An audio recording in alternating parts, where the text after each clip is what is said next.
सबसे पहले शुरुआत करते हैं आपके परिचय से। अपने हमारे दर्शकों का परिचय बताएं, उसके बाद हम सवाल करते हैं आपसे। मेरा नाम मोहम्मद सद्दाम हुसैन, मैं वार्ड संख्या 35 फाई नूरपुरी जिला पंचायत सदस्य का प्रत्याशी हूँ।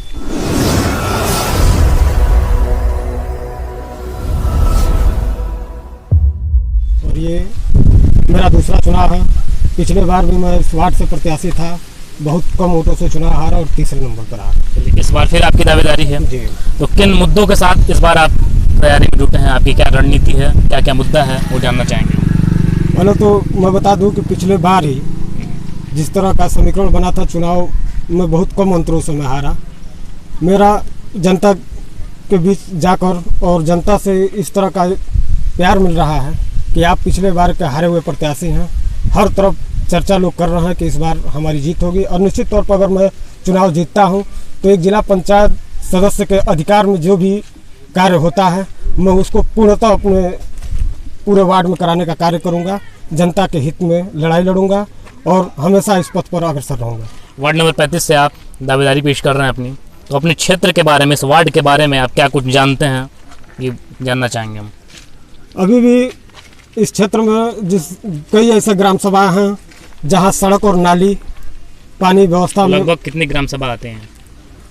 लगभग 23 ग्राम सभा इस जिला पंचायत वार्ड में हैं। अच्छा। और कार्य तो यहाँ हर ग्राम पंचायत निधि के द्वारा बढ़िया किया गया है, लेकिन कई ऐसे ग्राम सभा हैं जिसमें ग्राम प्रधान निधि के बाहर के कार्य बचा हुआ है जो हम अपने जिला पंचायत के कार्यों से कराना चाहेंगे। अच्छा, अगर मैं अव्यवस्थाओं की बात करूं तो क्या लगता है कि ऐसी कौन सी प्रमुख अव्यवस्था है आपके क्षेत्र में, और उसको दूर किया जाए तो क्षेत्र विकास पथ पर आगे की तरफ अग्रसर हो सकता है? मूल समस्या यही है कि सड़क, बिजली, पानी, आवास, ये समस्या आज भी ग्रामीण क्षेत्रों में है। तो ये समस्याओं का समाधान तो जनप्रतिनिधि ही कर सकता है, लेकिन जनप्रतिनिधि उदासीनता अपनी दिखाता है, उसकी उदासीनता झलकती है साफ साफ। जब तक युवा प्रतिनिधित्व तो नहीं आएगा किसी भी क्षेत्र में क्रांति नहीं आएगी। मैं यह अपील करना चाहता हूं दर्शकों के, आपके दर्शकों से, कि आप लोग जिस भी क्षेत्र में हो एक बेहतर और युवा प्रतिनिधि चुनें जो अपनी ऊर्जा के साथ एक क्रांति के द्वारा कार्य करें और क्षेत्र का विकास करें। एक प्रश्न मैंने सभी, लगभग जितना भी मैंने इंटरव्यू किया है, जितने भी प्रत्याशी हैं, सबसे मैंने एक प्रश्न किया है कि एक पोस्टर जो होता है, चस्पा होता है दीवारों पे प्रत्याशियों का, उस पर लिखा होता है कि हम योग्य हैं, कर्मठ हैं, ईमानदार हैं, तमाम तरह की लोक लुभावन बातें उस पोस्टर पे चस्पा होती हैं। ज़मीनी हकीकत में ये कितना सत्य हो पाता है, और अगर आपको मौका मिलता है तो आप इस बात को कितना सत्य कर पाएंगे?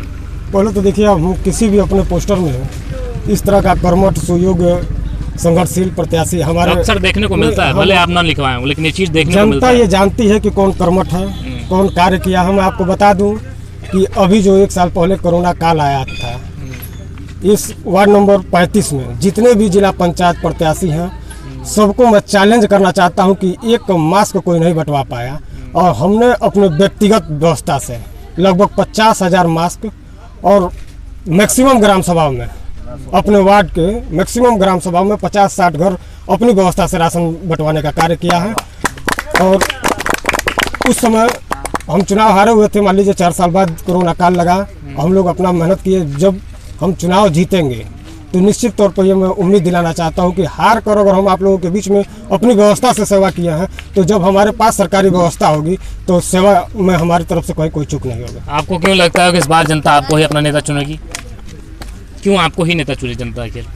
जनता इसके पहले भी लोगों को नेता बनाई है, जनता ही बनाती है। जनता बनाती है। जनता ये जानती है कि किनको बनाया गया है, कैसे बनाया गया है, और जो जीते हैं उन्होंने क्या किया है। तो इस बार हर जगह परिवर्तन की लहर है, नए लोगों को चुना जाएगा, और उसमें यह मैं जनता के प्यार और भरोसे के साथ ये कह सकता हूँ कि इस बार हमारा उम्मीद है कि हम चुनाव जीतकर आप लोगों के बीच आएंगे। जैसे वादे कर रहे हैं, तमाम दावे और वादों के बाद एक नेता चुना जाता है, एक जनप्रतिनिधि चुना जाता है, लेकिन फिर भी उदासीनता झलकती है। और जो गांव होता है हमारा, इसको न्यू माना जाता है। कहा जाता है कि भारत देश का गांव जो होता है न्यू होता है। तो आपको क्या लगता है, ये न्यू कहीं ना कहीं कमज़ोर नहीं है? अगर कमज़ोर है तो इसे मजबूत बनाने के लिए क्या करना पड़ेगा, और कमज़ोर है तो आखिर क्यों है? देखिए, चुनाव इसलिए होता है कि लोग जो चुने गए प्रतिनिधियों के कार्यों का आकलन करके आने वाले समय के लिए नया प्रतिनिधि चुने। मैं एक शब्द में आप लोगों को बस बता देना चाहता हूं कि इतिहास दोहराया नहीं जाएगा, बनाया जाएगा इस बार। युवा होने के नाते तमाम क्षेत्र के जो युवा हैं, तमाम जो प्रतिभा हैं, उनके लिए आप आपके कार्यदायरे में जो भी काम आता है उस कार्यदायरे में क्या कुछ करने वाले हैं उन युवाओं के लिए, उन उभरते हुए तमाम प्रतिभाओं के लिए?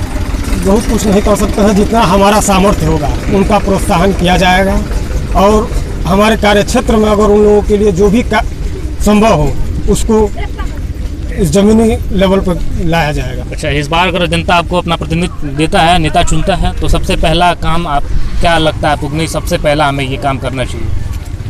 सबसे पहला काम हम लोग सड़क से ही शुरू करेंगे। अच्छा, एक आम बात जो दिखती है कि बिजली की जो तारें हैं बहुत जर्जर हो चुकी हैं, ये वो समस्या बड़ी तेज़ी से उभर रही है, तो इसके लिए सरकार की उदासीनता है। अच्छा, बहुजन समाज पार्टी का आप बैनर तले आए हैं, उसका दामन थामे हैं आप, तो आपको क्या लगता है कि इस पार्टी एक विपक्ष की भूमिका में भी हैं आप, तो आपको क्या लगता है कि विपक्ष की जो भूमिका है इस समय नगण्य नहीं है, वो भी बहुजन समाज पार्टी की? और फाइन विधानसभा की बात कर लूँ मैं तो ये विधानसभा में नगण्य है आप लोग। तो इस बार पंचायत चुनाव से बहुजन समाज पार्टी अधिक से अधिक संख्या में जीत कर आएगी और हमें ये उम्मीद है कि ये जिला पंचायत आने वाले विधानसभा को प्रत्याशी तय करेगा। बहुत धन्यवाद। जब चुनाव आता है पुरजोर तरीके से एक सवाल खड़ा करते हैं जनप्रतिनिधियों के ऊपर, कहते हैं कि आपने ये काम नहीं किया, वो काम नहीं किया, तमाम तरह के दोषारोपण को उन पे थोपते हैं। तो आपको क्या लगता है कि सिर्फ नेता जिम्मेदार है या फिर जनता है भी जिम्मेदार है, आप हम भी जिम्मेदार हैं? मैं तो मुख्य रूप से कहना चाहूँगा कि नेता के साथ साथ जनता भी जिम्मेदार है, क्योंकि 5 साल बाद अगर एक प्रतिनिधि चुनने का मौका मिलता है तो ये पूरा जिम्मेदारी जनता को जाती है और यह जनता इसका पूर्ण रूप से जिम्मेदार है। क्योंकि 5 साल में जब हम जनता के बीच में जाते हैं, कोई एक प्रतिनिधि जनता के बीच में जब जाता है तो जनता को ही अपना अच्छा नेता चुनना होता है और एक नेता को हम जब अपने बीच में चुन कर लाते हैं तो ये हमारे मानसिकता के ऊपर निर्भर करता है कि हम अच्छे प्रतिनिधि को चुन के ला रहे हैं या बुरे को चुन के ला रहे हैं। ये कैसे तय किया जाए कि प्रतिनिधि अच्छा है या बुरा है? बेशक आपने ये बहुत अच्छा कहा कि कैसे हम तय करें, तय करना हमको है। हमने अपने बीच में देखा है कि आज 5 साल पहले एक भी बरसाती मेढक दिख नहीं रहे थे, लेकिन कुछ नेता जो हम लोग के बीच में आते हैं वो बरसाती मेढक की तरह। आप भी एक प्रत्याशी हैं? नहीं, मैं प्रत्याशी अपने ग्राम सभा का हूँ। मैं अपने तो हैं? बेशक तो आपको भी बरसाती मेढक कहा जा सकता है? नहीं, यही मैं कह रहा हूँ, अगर मैं बरसाती मेढक हूँ तो मुझे सिरे से जनता को नकार देना चाहिए कि आप उस लायक नहीं हैं। अगर मैं जनता के बीच में अपना समय दिया हूँ और जनता के लिए कर्मठ हूँ और काम सुयोग्य हूँ तो मुझे वोट करें, और नहीं तो मुझसे कोई अच्छा है तो उसको चुनने का काम करें। क्या करेंगे? जब वोट पा जाते हैं तो कहते हैं लोग 5 आदमी को संगठन बना देते हैं, किसी को कुछ भी कह दो, किसी को कुछ भी कह दो, बस इतने सब जानते हैं।